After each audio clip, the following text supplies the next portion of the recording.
Hey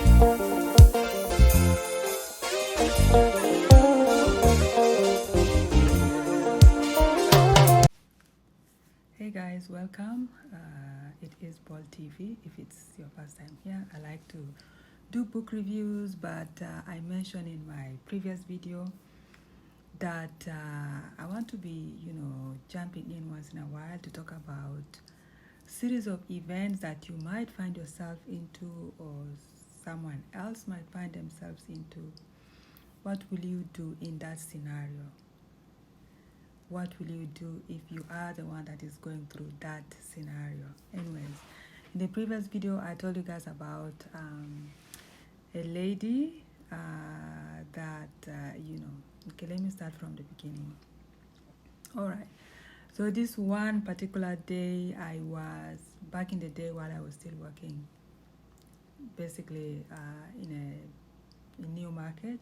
Those of you that live in Canada, you might know where, you might or might not know where Newmarket is, but it's just one of the towns that is outside of Toronto. And this particular time, I wasn't driving in Newmarket. I was, I took Uber, and then I wanted to take, I think, a bus. Oh, I don't know what I was doing, but anyways, I found myself at the bus station. I don't remember whether I was going to take the bus or I just wanted to buy something from the canteen. But anyways, long story short, at the bus stop, I saw a lady in a wheelchair. The bus came, stopped a little bit as if they were going to pick her up. They decided not to pick her up. The bus just left. And it was really cold outside. So knowing me, I was going to rescue this woman. I'm like, you know what? I need to go out there and stop any bus that is trying to do that nonsense so that they can pick her up. At least I will be there to yell at the buses, right? So anyways, which happens sometimes. At times the bus will be full and they won't be able to allow someone with a wheelchair on, which makes sense. But that bus wasn't full. And I don't know if the driver was having a bad day, but anyways. So I decided to go and, just sit by the bench so that, me, the protector, so that when I see the next bus coming, at least I can, yell or make noise or make a fuss for them to make sure, for them to pick this lady up. So then we started chatting, and then she asked me where I was going. I said, you know what, I came with Uber, but because I saw the bus leaving and the bus wasn't really full, they didn't pick her up, so I was coming to just sit with her so that I can yell at the next bus driver to make sure that she's picked up. And then she started asking me what I do and all that stuff, and I told her on my free time I like writing. And then she told me, wow, you will love my story. I'm like, really? Tell me about it. And then I asked her, am I allowed to tell this story? She's like, yes, but I'm just going to tell you part of my story. If we meet again, I will give you so many different stories that you can write. You guys can talk with my daughter. If there is any contracts you need to sign, we can do it. I said, okay. And then, all right, then I asked her, so what is this short story that you want to tell me? And you said, it is okay for me to talk about it. She's like, you know what? She's originally from Germany.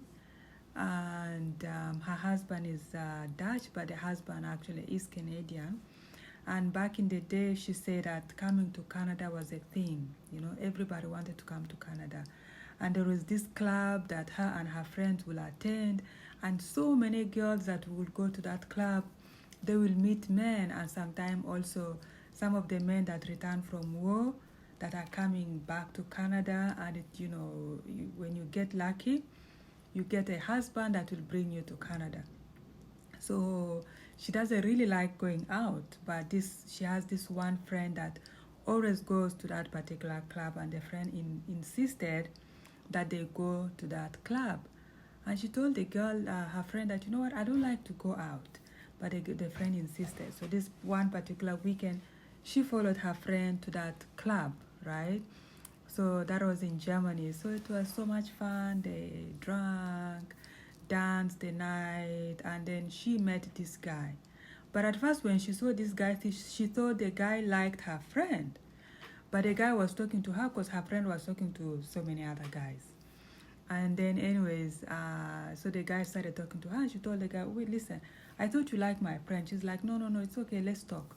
They started talking. They clicked and all that stuff. And back then, she said, back in the day, there was no cell phone, so of course they couldn't exchange numbers. But if you know someone that have telephone, you can use their telephone, so that if you're expecting a call, you will have to go there and wait for the call.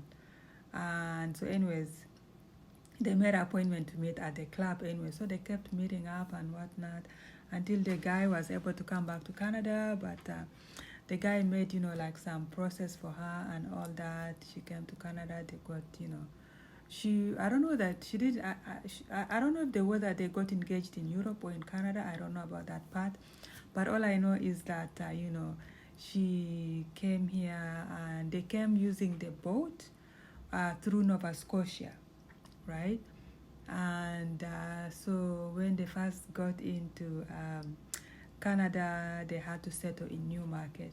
And she was telling me, some of you, if you know where Newmarket is, where the bus station, where the bus station is, the lady was saying all those areas, Davis Road, there was just a small Davis Road, but there was no other roads. And she was saying everywhere else was bush. It was basically a jungle. So anyways, her and her husband, they started from scratch. They built their house. They did everything. They started working. They started a business. The business was so successful. They had very wonderful children and whatnot.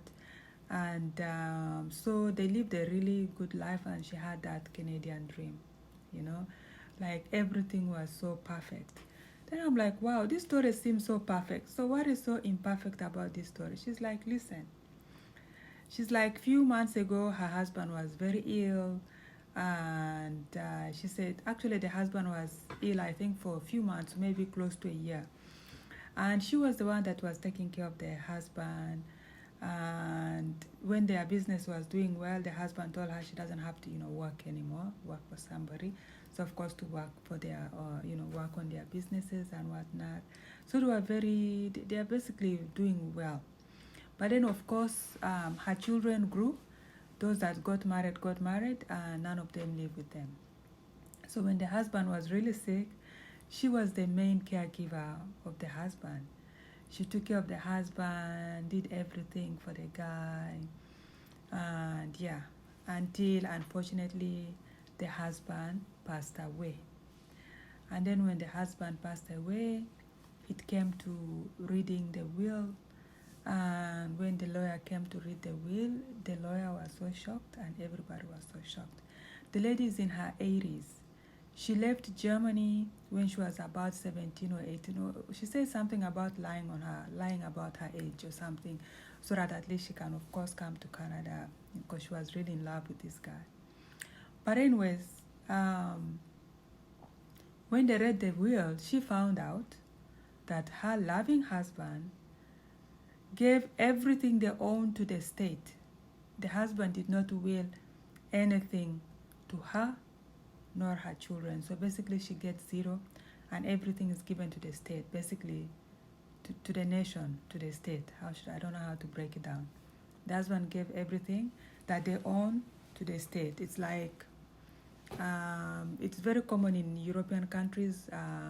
Some families, they pass away until there is nobody in the family, and whatever wealth they have is given to the nation, to the state. Wow, that doesn't sound well. But anyways, so with this particular case, instead of the husband willing some things to her children, of course, she willed everything to the state. And then when they looked at the day, she thought maybe it is an error. Maybe it is something that the husband did maybe years ago, and maybe they had an argument and he decided to will everything to the state. No. The husband willed everything. Actually, he changed everything about the time he was about to pass away, right? So the woman is so shocked. So I told her, so what are you going to do about it? She's like, you know what, I'm talking to my lawyer and, the government to help. But at the same time, I'm waiting for him he need to wait for me. So that's why she said, she's like, he need to wait for me. When I get into the grave, the fight is gonna continue. But anyways, so in other words, she says, when I asked her, so what are you gonna do about it? That everything you worked with your husband, he goes and wills everything to the state, not even giving anything to you or your children. And then he's like, you know what? He should wait for me, because when she passes on, she's gonna fight him in hell or heaven, wherever the husband is, because the fight has to go on. I thought that was hilarious. But anyways, so he was telling me that she was headed to an appointment for the government, at least to help her, so that at least she has some retirement and whatnot. Yeah, so anyways, what will you do if you found yourself in that situation? You left your country, for example, right? You left your country to follow this stranger that you basically fell in love with. You guys start from zero, build a business together, businesses, very successful. And then in your old age, he gets sick, and then he goes and wills everything to the state, right? What will you do in that situation? What will you do if you are, if you are in this woman's shoes? What will you do? Oh, and what if you find it? Well, let's put the scenario this way. What if she found the will before the husband passes on?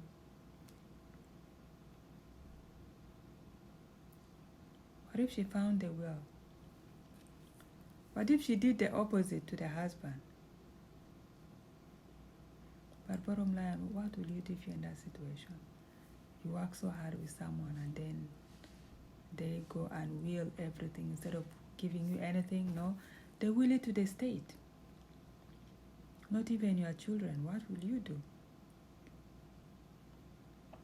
I thought that the husband was a gangster. That is crazy. That is like at least something, for the fact that she was taking care of you while you were ill, right?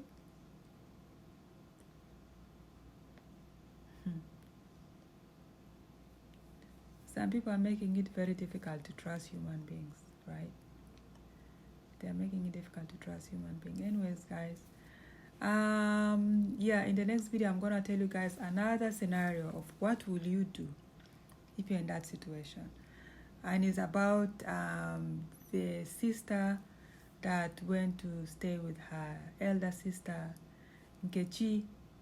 Nkechi went to live with her elder sister, and some drama unfolds. What will you do? Anyways, let me come back with Nkechi's story. Anyways, talk to you guys in the next video.